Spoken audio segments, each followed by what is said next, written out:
We are continuing bond yield. So in the last lecture, we have seen four types of bond yield. The number one was coupon yield, current yield, yield to maturity, and yield to call. So next we are doing yield on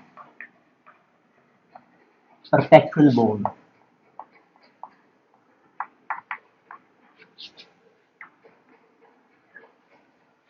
So perpetual bond is that one which is non-redeemable. So non-redeemable, or which can say that life is not given in this type of bond. So how we can show cash flow in this case? So you are given today is zero time period, face value is given, purchase price is given. You will get annual income A, and this is you will get for whole life. It means this is called life is infinity. Then you can determine how much return investor will achieve. So it is basic formula is that one. What is the return means YTM. So you take YTM definition we have done. YTM is that return, so at which present value of future cash flows become equal to purchase price. Right? So become equal to current price, or we can say present purchase price, or simply present price. So in this case, you will get a benefit A for whole life. So this is called perpetuity. So what is present value of perpetuity? In time value, we have seen formula is annual income divided by required return. So present value of this benefit should be equal to purchase price. But now this R is missing. This is called our yield on perpetual bond. So you can cross multiply, so you will get R, which is also called as YTM, is equal to A upon P naught into 100.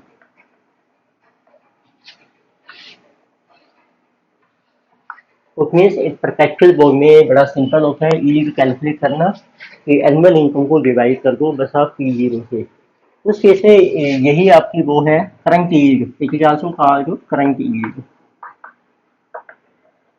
which means perpetual bond में current yield और whiteness दोनों same हो जाएंगे, तो there is no life. तो six type का bond आता है आपका, तो जिसे कहा गया zero coupon bond.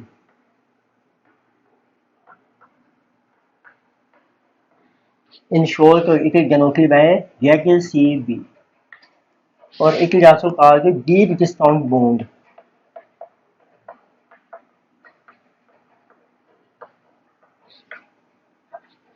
So which is denoted by GGB, or it is also called zero interest debenture।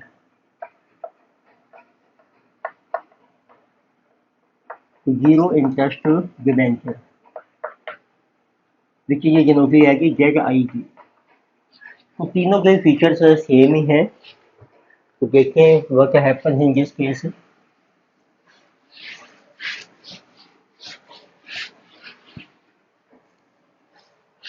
Zero open means आपको डाटा दिया है जीरो टाइम पीरियड में, फेस वैल्यू है आपके पास, परचेज प्राइस है, बट जो एनुअल इनकम है ये आपकी जीरो है। तो this you will not receive any annual income. तो इट मीन्स इसमें इनडायरेक्टली क्या होता है कि जो आपका इंटरेस्ट है वो एक्यूमुलेट होता रहता है। एक्यूमुलेट आपको जब भी जितनी भी इसकी लाइफ है, जैसे 5 साल है, आपको मिलेगी रिडेम्पशन वैल्यू, तो which is also called maturity value. Redemption को हम मैच्योरिटी वैल्यू भी कहते हैं। तो नॉर्मली इस टाइप के डिबेंचर में तो इसकी जो फेस वैल्यू जैसे हम कह रहे हैं वो रिडेम्पशन वैल्यू जो है यही फेस वैल्यू होती है आपकी। जो कंपनी है या गवर्नमेंट अथॉरिटी से इशू करती है वो इशू करती है लो प्राइस पे, तो जो पी जीरो होता है हमारा इशू प्राइस, तो it is low price, low price. तो अब आप इसकी रिकरेंट कैलकुलेट कर सकते हैं। रिकरेंट की डेफिनेशन वही है कि जो प्रेजेंट वैल्यू है future benefits, present value of future cash flows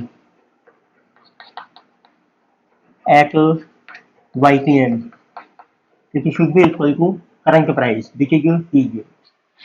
तो फ्यूचर की जो कैश फ्लो है उसकी निकालेंगे प्रेजेंट वैल्यू, वो निकलती है YPM के बेस पर। तो YPM आपका मिसिंग है, मीन्स कितनी रिटर्न होनी चाहिए या यील्ड कि जो फ्यूचर के कैश फ्लो की प्रेजेंट वैल्यू करंट प्राइस से इक्वल हो जाए। तो इसमें अब देखो जो कैश फ्लो है वो सिर्फ एक ही है, रिडेम्पशन वैल्यू।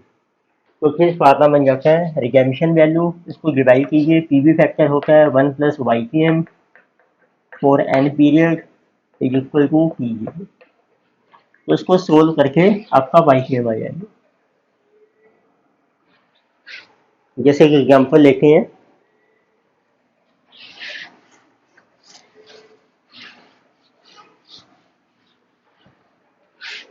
तो इंडिया में जैसे IDBI है जो इशूड, तो ये हम ले रहे हैं एग्जाम्पल, जैसे डीप डिस्काउंट बॉन्ड इन्होंने इशू किया था,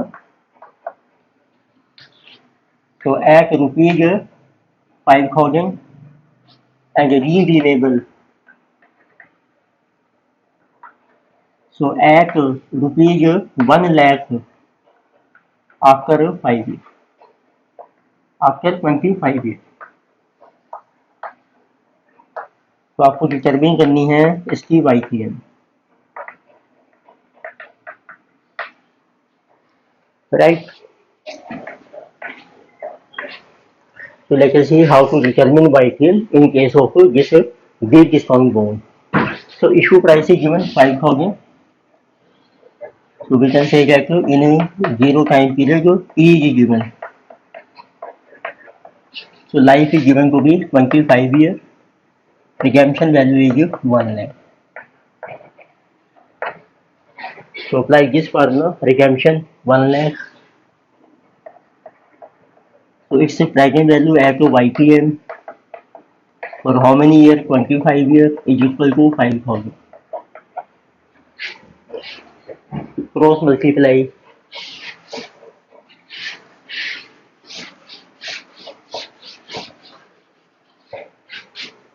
So you will get 1 plus YPM raised to power 25 is equal to 1 lakh divided by 5,000, which is equal to 20।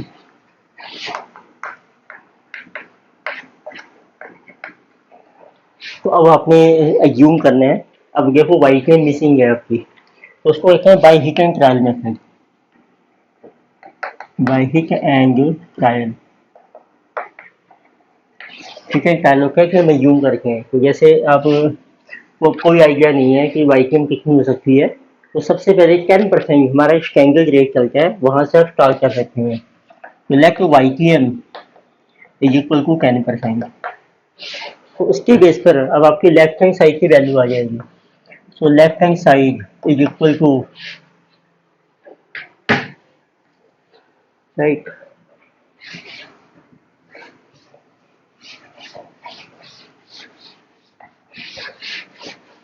तो left hand side will be equal to 1 + 10%। 10% है 10/100 raise to power 25 is 1.1 raise to power 25। तो उसको आप multiply कीजिए 25 times, या आप ऐसे भी कर सकते हैं 25 के फैक्टर बन जाएंगे 5 × 5। तो पहले 5 टाइम्स करो मल्टीप्लाई, तो 1.1 इंटू करके इक्वल टू इसी 2 टाइम्स 3 4 5, इसी को इंटू करो 5 टाइम्स, इंटू आपने प्रेस करना है इक्वल टू 2 टाइम्स 3 4 5। तो दिस इज 10 पॉइंट फैक्टर 10.835। और आपको चाहिए फैक्टर 20, इसको और इंक्रीज करते हैं, तो काफ़ी डिफरेंस है। अभी लेफ्ट YPM है जो 15%, 15 से 5% का डिफरेंस लेकर आप इंक्रीज कर सकते हो। तो left hand side is equal to 1.15 raise to power 25। So 1.15 into 2 3 4 5 times into 2 3 4 5, तो दिस इज 32.92. तो किसी very high quantity we require. Latest price it means around 12%. So left hand side is equal to 1.12. So raised to power is 25. So 1.122345 into 2345. This is 17. तो थोड़ा सा और increase करके latest price 13%. तो 15 में काफी डिफरेंस आ रहा था आपका. तो left hand side is equal to 1.13 raise to power 25. So 1.13 into 2345 into 2345 21.23. अब देखो दो वैल्यूज आपको मिलेंगी. एक आपने लेनी है स्लाइटली लोअर गेन क्वांटिटी और एक है आपकी हायर गेन क्वांटिटी. अब इंटरप्लेट कर लीजिए. इंटरप्लेट का वही फार्मा चलता है. तो आपको वाइट में मिल जाएगा. तो इन दोनों के बीच में लो रेट है आपका 12% और ट्रैकिंग वैल्यू है एट 12% की 17 फैक्टर आ रहा है आपका और हमें चाहिए 20. नीचे भी आएगा 17 माइनस 21.23. डिफरेंस है आपका 13 माइनस 12. ये भी नेगेटिव नेगेटिव कैंसिल हो जाएंगे. तो this is 3/3 divided by 4.23 into 1. So yes answer is 12.71% is our white. एक है 0 बॉन्ड में आपको वाइट में कैसे कैलकुलेट करना है. तो अभी तक हमने की है 6 टर्म्स हो गई है. नेक्स्ट में आएगा 7th टाइप ऑफ यील्ड.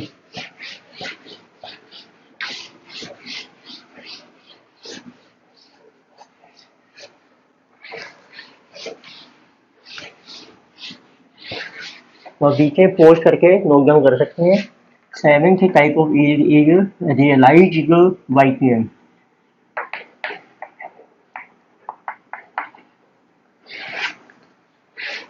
तो इससे पहले देखिए कि अब आप जो नॉर्मल वाइटियम कैलकुलेट करते हैं उसकी एजम्पशन क्या होती है.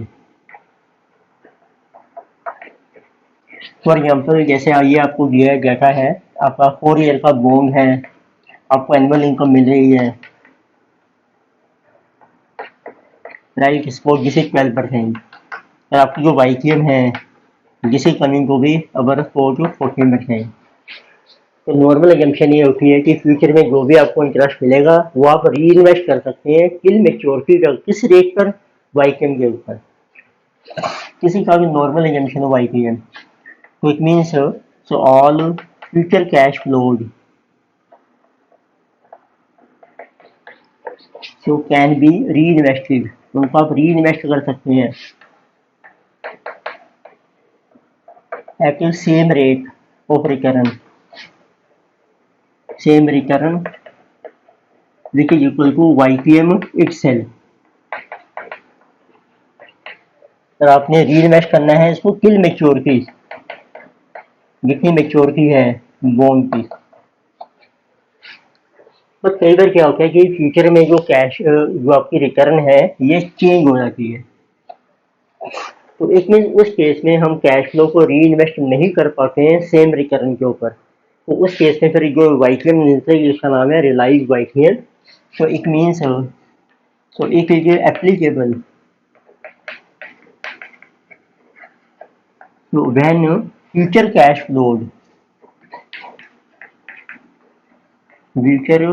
फ्लोड आर को भी री इन्वेस्टेड. उनको आपने री इन्वेस्ट करना है at different rate of return. और डिफरेंट रेट्स कौन से होते हैं? Due to change in market rate.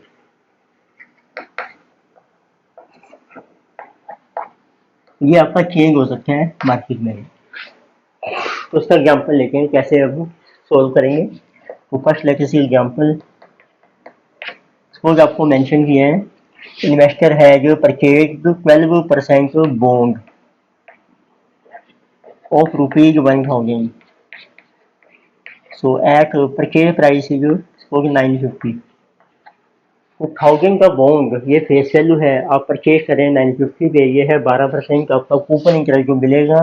तो life is given to be 4 year, redemption is at par 1000। But अब आपको ये है कि फ्यूचर में जो रेट ऑफ इंटरेस्ट है उसको देखें, री इन्वेस्टमेंट रेट ये आपका चेंज हो रहा है। री इन्वेस्टमेंट रेट से तो रेट ऑफ इंटरेस्ट फॉल करने शुरू हो जाते हैं मार्केट में। तो पहले साल आपका हो गया 11%, यानी कि 10%, यानी कि 9%, अगेन 9%। 1, 2, 3 और 4 ईयर हमने लिए लाइफ। तो इसको आपको कैसे सोल्व करना है,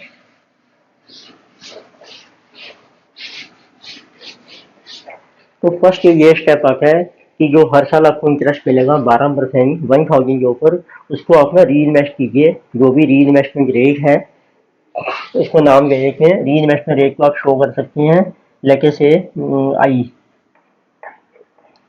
आई से शो कर रखे हैं। तो उस री इन्वेस्टमेंट रेट के ऊपर आप उसको री इन्वेस्ट कीजिए। तो इसमें पहला स्टेप है आपका, और आपने कब कब करना है, जितनी लाइफ है। तो इस तरीके से आपको फ्यूचर वैल्यू मिलेगी इन सभी इंटरेस्ट की। अब जैसे पहले साल का इंटरेस्ट है ये आपका री इन्वेस्ट हो जाएगा और second year, third year up to 4 year में इसको आप 3 साल के लिए री इन्वेस्ट कर सकते हैं। सेकेंड ईयर में जो इंटरेस्ट मिलेगा वो आप री इन्वेस्ट कर सकते हैं थर्ड ईयर, फोर्थ ईयर 2 साल के लिए, थर्ड ईयर का 1 साल के लिए, फोर्थ ईयर का अब री इन्वेस्ट नहीं होगा क्योंकि लाइफ मेच्योर हो गई है। तो यही पहला स्टेप है, get future value of all cash flows. तो सभी कैश फ्लोज की आपने कैलकुलेट करनी है future value at reinvestment rate. तो जिसको हमने शो किया है लेटर से आई से, तो आपको एक टेबल ड्रॉ करने हैं। तो आप मेंशन कीजिए ईयर 1, 2, 3 एंड 4, बाकी जो कैश फ्लो रुपीज में 1000 के ऊपर आपको मिला 12% इंटरेस्ट 120, और यहाँ मिलेगा 1000 रिडेम्पशन वैल्यू प्लस 120 इंटरेस्ट 1120। अब इसके ऊपर इंटरेस्ट ऐड करके जो आपका है 11%, कितने साल के लिए, 3 साल के लिए, इसको मल्टीप्लाई करके इंटू 1.11 फॉर 3 ईयर। तो ये आपकी फ्यूचर वैल्यू आएगी आफ्टर 4 ईयर, जितनी लाइफ है बॉन्ड की। तो ऐसे कि सेकेंड ईयर में मिलेगा उसको 10% पे री इन्वेस्ट कर दो into 1.10 for 2 year, third year का 9% के ऊपर फॉर 1 ईयर, और फोर्थ ईयर का भी 9% के ऊपर बट फॉर 0 पीरियड। ये री इन्वेस्ट हो ही नहीं सकता है क्योंकि लाइफ अब खत्म हो गई है, 0 पीरियड रह गए।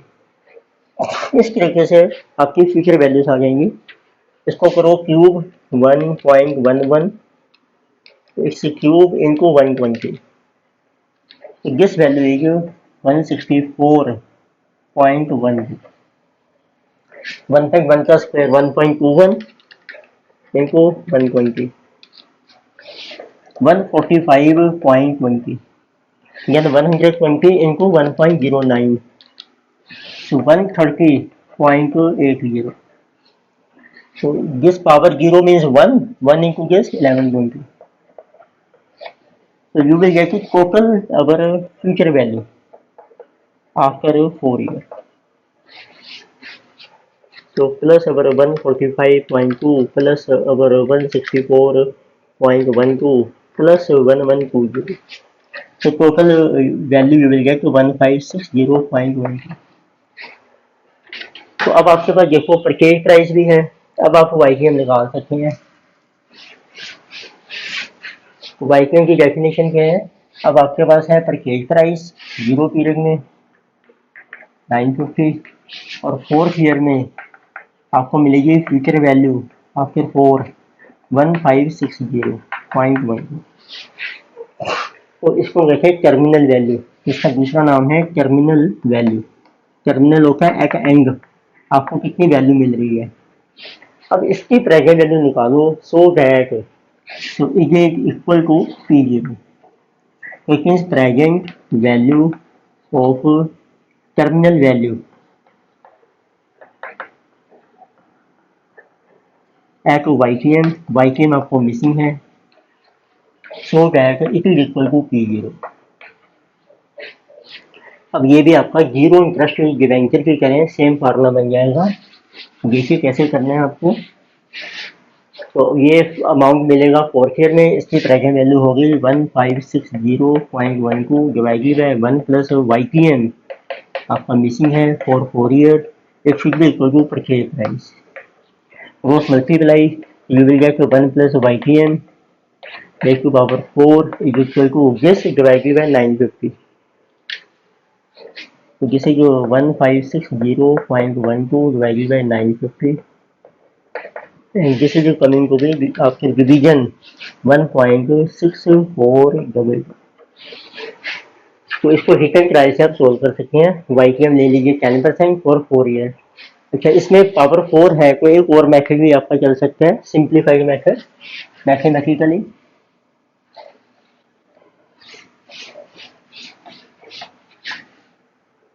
क्योंकि we can say 1 plus Y T M,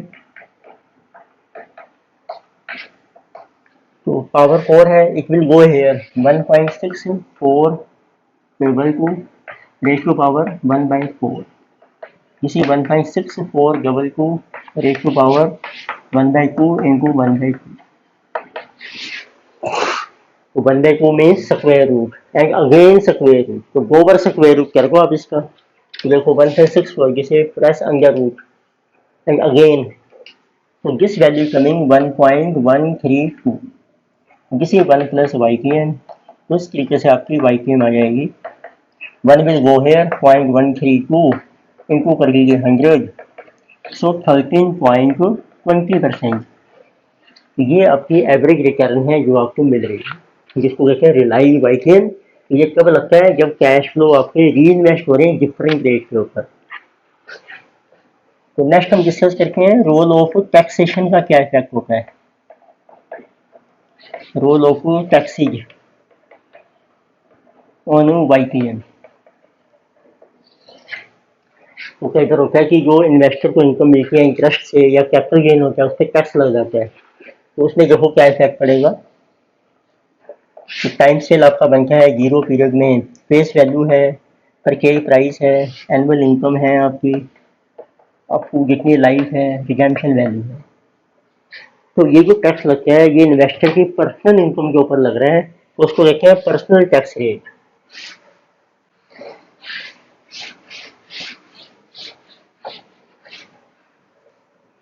तो particular personal tax rate, it means ये आपको ना दिया होगा क्वेश्चन में, this is on income of investor.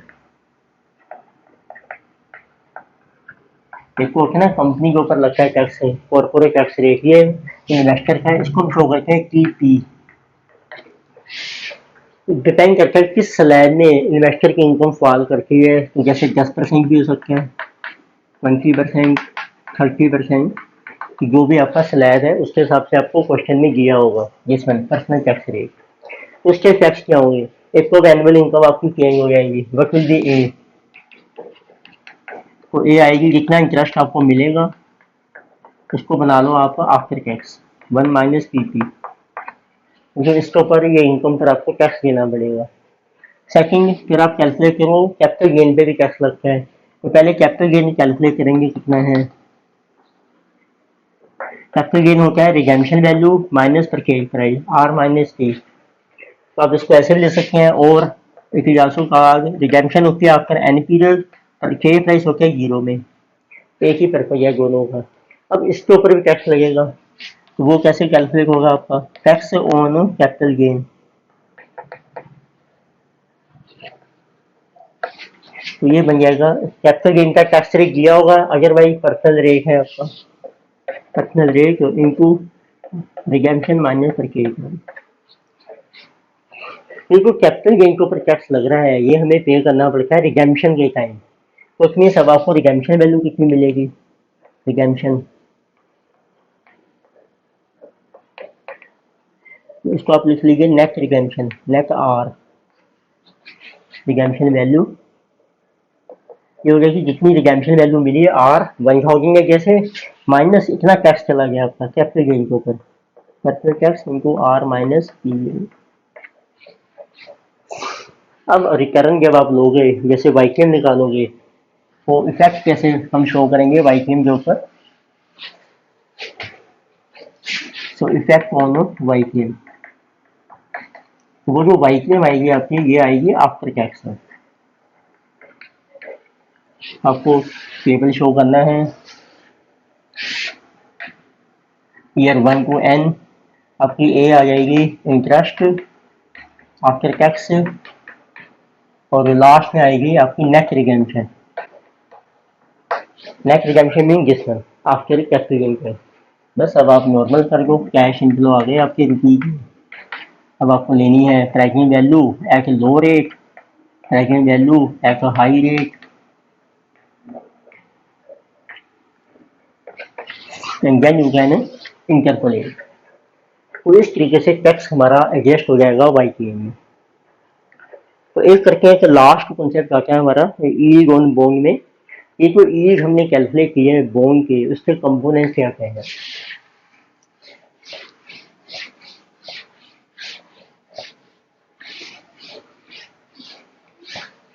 तो इसमें 9th टर्म आती है, इसको हम कहते हैं तो कंपोनेंट्स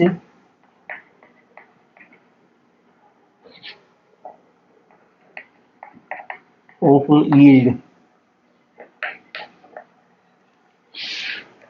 अभी आप देखो, जैसे हमने ये बनाया है इसका टाइम स्केल, 0 पीरियड में आपके पास है परचेज प्राइस, हर साल आपको मिल रही है एनुअल इंटरेस्ट इनकम लास्ट तक, फिर आपको मिलती है रिडेम्पशन वैल्यू, और एवरेज रिटर्न कितनी है इन्वेस्टर की, वो है आपकी वाईपीएम जो आपने कैलकुलेट की है। अब इसमें यील्ड के 3 कंपोनेंट्स हैं, 3 कंपोनेंट्स ऑफ यील्ड।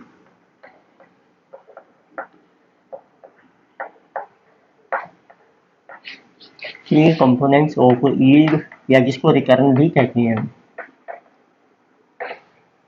तो एक को आपको हर साल इंटरेस्ट मिल रहा है एनुअल इंटरेस्ट, तो इसका नाम है पहला कंपोनेंट जिसे कहा जाए कूपन यील्ड।